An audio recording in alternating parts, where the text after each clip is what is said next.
For all the latest reviews, interviews, and everything entertainment in Tamil, Kannada, Malayalam, and Telugu, subscribe to Film Companion South now. Hello and welcome to Film Companion South. In this episode, we're going to be talking about Mudhal Nee Mudivum Nee. It is directed by Darbuka Siva and it is playing on Z5 right now. And it has a big cast of young actors, of which the standouts are Kishen, Meeta Raghunath, Purva Raghunath, and K. Harish. Now, this is a very important message movie.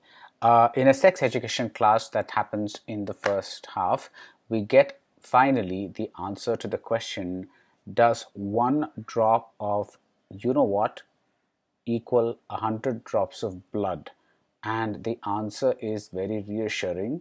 So, phew, dodged a bullet there. Seriously though, this is a pretty decent trip back in time to school days in the late 90s with a bunch of kids and their issues. Now, these are not exactly my school days, but it doesn't really matter because watching anyone's school days makes you extrapolate to your own time back in school, and that brings about a sort of nostalgia that is universal. It doesn't matter what time or what era you're from, there's some things that are always unchanging in that phase of your life. And that is why we're able to relate to the first half, which deals with falling in love for the first time, or drinking beer for the first time, or watching porn, or the khushbu mania of the time, or even the school bully. That I think every school had a bully, and many of the softer kids used to get bullied by this person. And there was a very distinct memory for me, which I'm not going to share with you because that would be revealing too much. In short, the first half of the film is structured like little scenes with various characters that take us back to a particular time through the things that these characters do. Mudhal Nee Mudivum Nee is perhaps too heavy a title for such a film because it has a nice, easy flow in the first half. It is a light, easy watch, and Sujit Sarang's cinematography, which is excellent, and Darbuka Siva's score, these sometimes give us more depth and texture than the screenplay itself sometimes does. And after a while, I started thinking, would this film have worked better with fewer characters and a deeper look into their issues rather than this large cast and a lighter look with sprinklings of their issues? Still, the first half goes by smoothly. As I said, it's an easy watch, and it basically gives you the feeling of opening an old album and discovering photographs. You've seen these photographs hundreds of times, but when you're in the mood and you open that album again, these photographs make you smile. It brings back memories.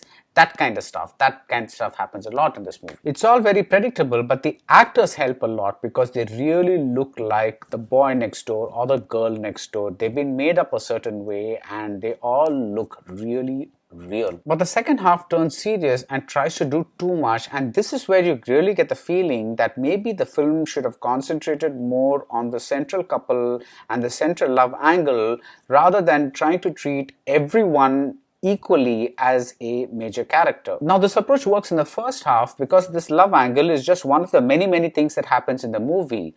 But in the second half, when it becomes the crux of the film, you feel that the writing does not have the depth that the title deserves. And in the first half, the shortness of the scenes really works because you get these light throwaway moments. But in the second half, when the same approach is applied, it feels a little underwhelming. For example, a man is able to overcome his homophobia just like that after one small talk. Three people who are kind of not really friends, they suddenly kind of gather together and share their most intimate moments and confessions. These are big plot points and they're treated very casually like throwaway scenes. And also at 2.5 hours, the film feels too long for something that is essentially fairly predictable. So Mudhal Nee Mudivum Nee does not have the feel and the texture of Darbuka Siva's music albums. As a director, he settles for something easier, something more convenient, something more comfortable. But because we grow to like these characters quite a bit, all of them, the film isn't a bad watch either.